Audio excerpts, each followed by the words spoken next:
Thank you for staying with us. It's time now to take a look at stories making headlines on the front page of Nigerian newspapers. And I begin with the Leadership newspaper. The major story here says, 2023 presidential poll, Obi, Labour Party have no case. INEC tells tribunal. Obi, Labour Party have no case. INEC tells tribunal. And some writers here say, says relief sought by petitioners not grantable, president-elect duly elected. Tinubu, APC want petitions dismissed. All the details on the front page of the Leadership newspaper. We move now to the front page of the Punch newspaper. Tinubu won presidential poll, INEC tells tribunal. The writer here says President-elect clinched 1/4 of valid votes cast in 29 state electoral umpire. Losing FCT, IREV hiccups can't invalidate APC's victory, says INEC. All the details on the front page of the Punch newspaper. And to the blueprint, still talking about the election tribunal. APC at election tribunal, Obi not validly sponsored, can't challenge Tinubu's mandate, says Labour Party candidate was PDP member at point of sponsorship. Explains Ashwaju's forfeiture of $460,000 in US, provide clarification on leaked audio conversation, federal government tells Obi, electronic transmission of result not compulsory, INEC says. And to the front page of the Daily Trust, leaked audio, federal government, ACF, others blast Obi, clear yourself, Ohaneze challenges Labour Party candidate.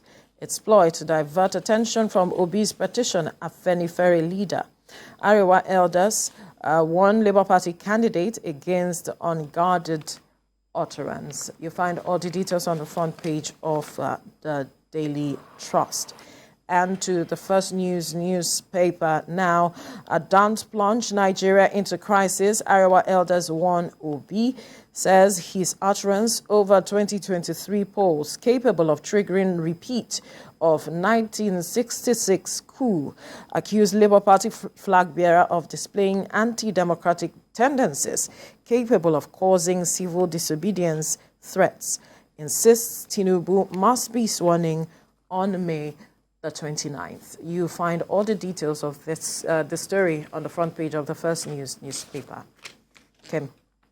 And The Nation is next, leading still with the latest on the presidential election tribunal. Atiku didn't meet conditions to win. INEC tells tribunal. Commission replies PDP candidate's petition, saying further that FCT has no special status and Obi's petition should be dismissed. That's all on The Nation. This day, still on the happenings at the presidential election tribunal, INEC says no act of infraction substantial enough to nullify the 2023 presidential polls. Let's check out Nigeria News Direct now, still on the presidential elections tribunal. This time, Tinubu's forfeiture of $460,000 to the U.S. government is no ground for disqualification. That's according to the APC, and says further that FBI gave the president-elect a clean bill in the federal government inquiry, clearing him of criminal arrest records or warrant. It says further that the IGP will be subpoenaed to tender that clean bill letter as evidence. This Nigeria is next. It's a different line the paper is towing, and it's asking, where's the $4 billion crude oil money deal? As representatives invite finance minister and others over what it calls the unaccounted sale to China. Whistleblowers reject lawmakers' probe of stolen 48 million barrels of oil. We check out Business Day now. The big story there is Nigeria's manufacturing woes worsen joblessness. That's on Business Day. And finally is the Nature News saying climate activists kick as the DRC launches new oil and gas blocks. Right, the UN and the AU demanding implementation of the African Convention on the conservation of nature and natural resources, insisting launch will hide global warming and fuel armed conflicts. That's on the Nature News. Veronica. All right, Kemi, we have no other story to look at than what is developing with regards to the election petition tribunal. We have been seeing excerpts of what is going on, and there's been divergent reactions with regards to all of the statements, the arguments being put forward by both the defendants and the petitioners. And you look at the pages of the papers this morning, INEC is speaking, the APC is also speaking.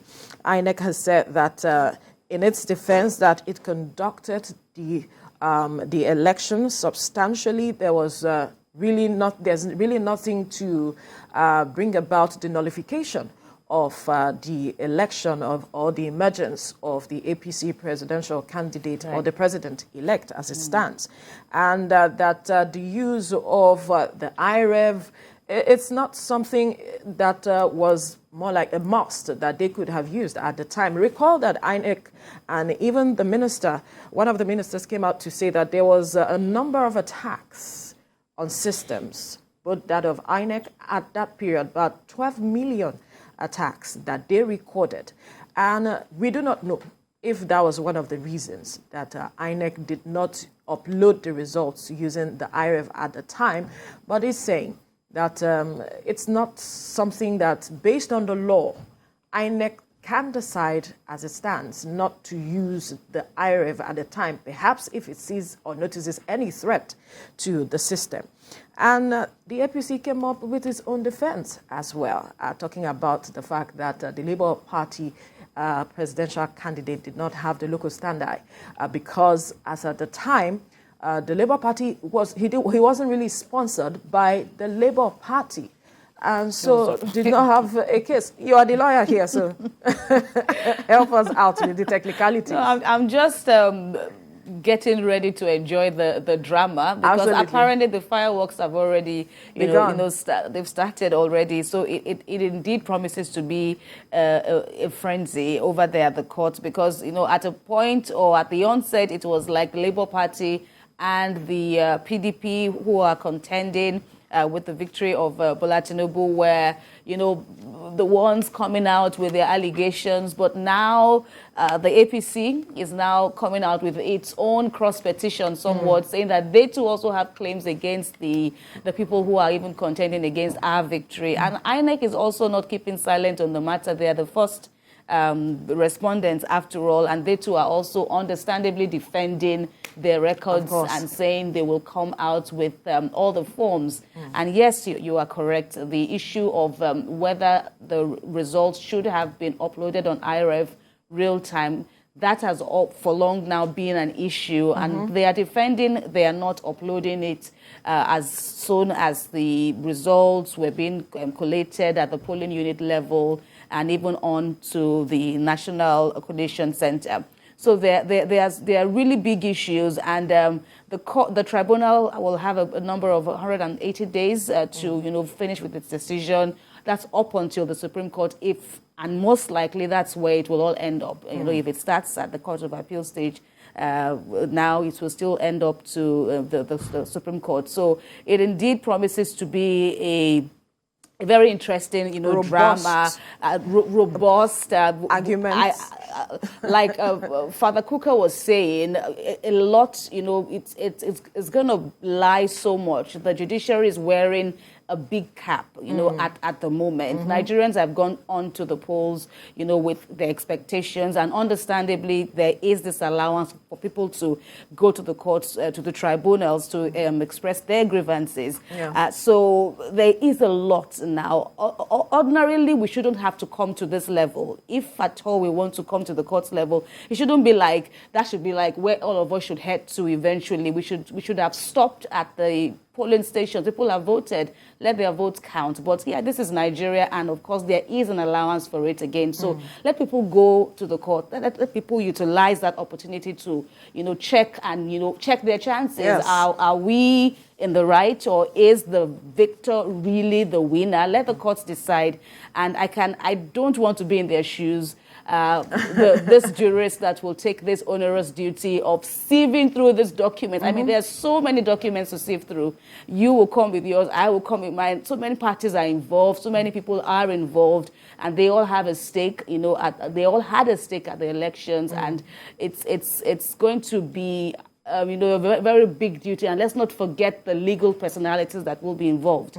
So many senior advocates of Nigeria are involved. Yeah. People have said this is our time. So Bola Tinubu said it's his time. Right now is the time for lawyers. It's the time for the judiciary to you know, test their weight in court. So there's so much to look out for, and we hope that the truth prevails, justice prevails. Yeah. Eventually. Now, just like Father Kuka said, like you were trying to point out, that they have God and their conscience as it stands. When he wrote that message on Easter Sunday, and a lot lies on the weight of the judiciary as it stands right now, because if you are telling them you have God and your conscience to look through these matters, it's quite a lot of work for them as it stands, because Nigerians are waiting to see the outcome. There are those who are waiting to see that it turns in their favor. All of both the defendants, the plaintiff, everybody is looking for how things will turn out. And so until you are able to prove beyond reasonable doubt why it should turn in your favor as it stands in court, the arguments being made and all the evidence to prove, to back your arguments is what is left to be seen at the end of the day, Kemi. Yeah, you're very correct. And there are critical issues that the court will have to adjudicate, that the tribunal will have to adjudicate upon. You've already, you know, reeled out some of the issues, the status of FCT.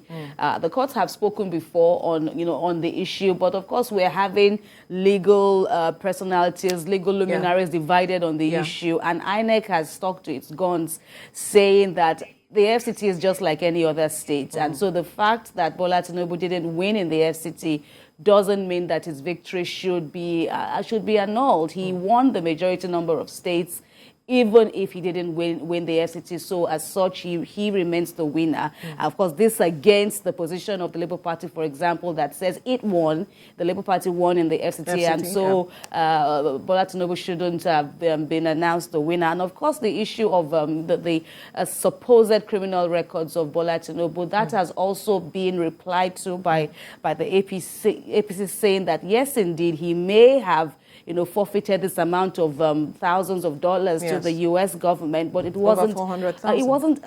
It wasn't for a criminal offense. It was a civil proceedings, and the IGP will come during the course of the proceedings at the tribunal to give evidence on the clean bill of health that Bola Tinubu was given, you know, to make him contest legally for the presidential election.